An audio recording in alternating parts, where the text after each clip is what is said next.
एक व्यक्ति की 4 पत्नियां थीं। उस दौर में पुरुषों को एक से अधिक पत्नियां रखने का अधिकार प्राप्त था।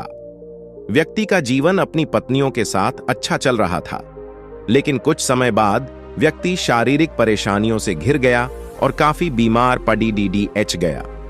बीमारी इतनी जटिल थी कि ठीक होने के बजाय दिन ब दिन स्थिति खराब होती जा रही थी। अपनी हालत देख व्यक्ति को यह समझ आ गया था कि उसकी मृत्यु का समय नजदीक है। इसे लेकर वह उदास रहने लगा। पहली पत्नी का जवाब: एक दिन उसने पहली पत्नी से कहा, प्रिय, मेरी मृत्यु नजदीक है।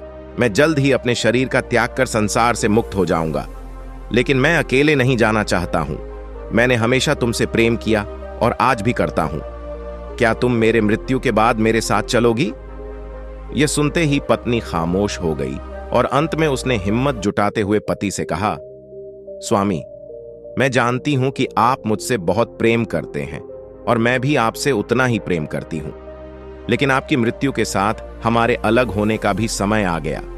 यह कहते हुए पहली पत्नी ने मृत्यु के बाद उसके साथ चलने से इनकार कर दिया। दूसरी पत्नी का जवाब: इसके बाद व्यक्ति अपनी दूसरी पत्नी के पास जाकर उससे भी यही प्रश्न पूछते हुए कहता है, क्या तुम मृत्यु के बाद मेरे साथ चलोगी? जवाब में दूसरी पत्नी कहती है, जब आपकी पहली पत्नी ने ही आपके साथ जाने से इनकार कर दिया तो मैं आपके साथ कैसे जा सकती हूं? यह कहते हुए वह भी उसके पास से चली जाती है। तीसरी पत्नी का जवाब: व्यक्ति की मौत अब बेहद करीब रहती है और वह मृत्यु के बाद अकेले होने के कारण उदास मन से तीसरी पत्नी को बुलाकर भी यही प्रश्न करता है। तीसरी पत्नी भी मृत्यु के बाद उसके साथ जाने से इनकार कर देती है।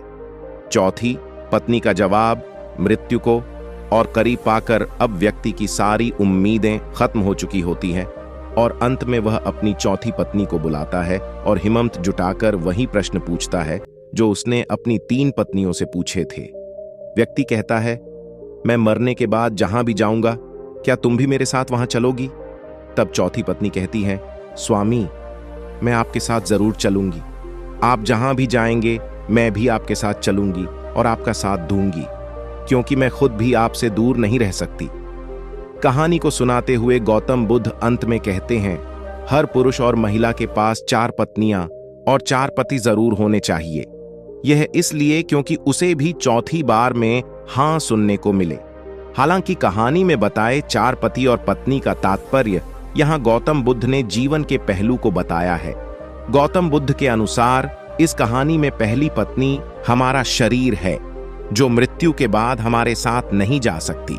इसलिए मृत्यु के बाद शरीर को जला दिया जाता है या दफना दिया जाता है। दूसरी पत्नी है हमारा भाग्य है। मृत्यु के बाद हमारा भाग्य भी यहीं छूट जाता है और हम उसे साथ नहीं लेकर जा सकते हैं। तीसरी पत्नी का संबंध रिश्तों से है। मृत्यु के बाद रिश्ते नाते सभी यहीं छूट जाते हैं और हम चाहकर भी इसे अपने साथ नहीं लेकर जा सकते हैं। कहानी में चौथी पत्नी जो कि साथ जाने के लिए तैयार हो जाती है, इसका संबंध हमारे कर्म से है। कर्म ही एकमात्र ऐसी चीज है जो मृत्यु के बाद हमारे साथ जाती है। कर्म ही वह चीज है जिससे हमारे पाप पुण्य का लेखा जोखा होता है और मृत्यु के बाद हमारी आत्मा को स्वर्ग या नरक की प्राप्ति होती है।